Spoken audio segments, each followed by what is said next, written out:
Reiki করে চুরি, একটা ছবি দেখাই আপনাদের, সিসি ক্যামেরা বন্দি এবং সেই ভিডিও ইতিমধ্যেই ভাইরাল হয়েছে। দেখুন, এই হচ্ছে সিসি ক্যামেরা সেই ছবি যেখানে রেকি করে চুরি করতে যাচ্ছে অতিষ্ঠ সাধারণ বাসিন্দা, সাধারণ মানুষ যারা, স্থানীয় বাসিন্দা যারা।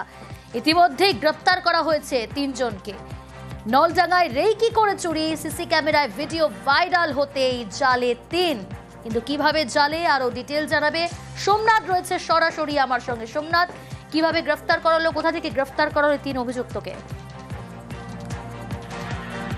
দেখো, এই যে 3 জন যে দেখা যাচ্ছে সিসিটিভি ক্যামেরাতে, রাত্রিবেলা মধ্যরাতে এই 3 জন দেখা যাচ্ছে বিভিন্ন বাড়িতে, নলডাঙ্গা যে কোদালিয়া 2 গ্রাম পঞ্চায়েতের ব্যান্ডেল নলডাঙ্গা সেসব এলাকায় বিভিন্ন বাড়িতে মধ্যরাতে বিভিন্ন বাড়িতে ঘুরছে এবং রেকি করছে।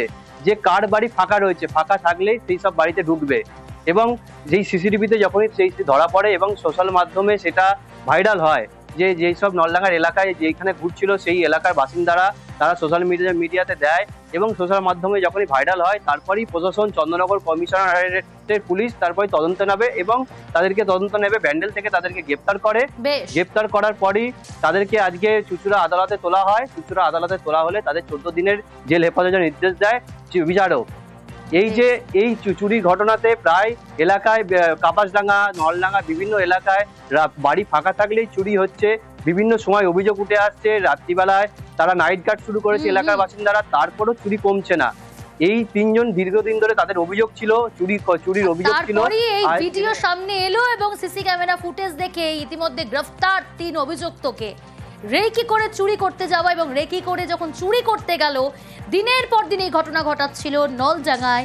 এই ঘটনার 3 জনকে গ্রেফতার করেছে পুলিশ। আমরা অভিযোগ করেছিলেন থানায়? হ্যাঁ, থানায় অভিযোগ করা হয়েছে, ডায়েরি করা হয়েছে। ঘরে ঢুকে চুরি করেছে? ঘরে ঢুকে চুরি করেছে। কখন হয়েছিল? কখন হয়েছে জানি না, আমি ভোরবেলা উঠে রান্না করতে উঠে দেখি ব্যাগ বাইরে, অফিসের ব্যাগ বাইরে, আলমারি খোলা, 2টো আলমারি খোলা। ভেঙে ঢুকেছিল কিছু? না, ছাদের দরজা খোলা ছিল, সেই ছাদের দিক দিয়ে ঢুকেছে। যখন আরো অন্যান্য বাড়ির ফুটেজগুলো আমি পাই, সেই সময় আমার মনে হয় এই বিষয়টা সমাজ মাধ্যমে আনা দরকার। কারণ তারা রাতের বেলা 1:30টার সময়, এখন গরমকাল, এই গরমকালে রাতের বেলা 1:30টার সময় স্বাভাবিকভাবে নলডাঙ্গার প্রত্যেকটা মানুষই জেগে থাকে।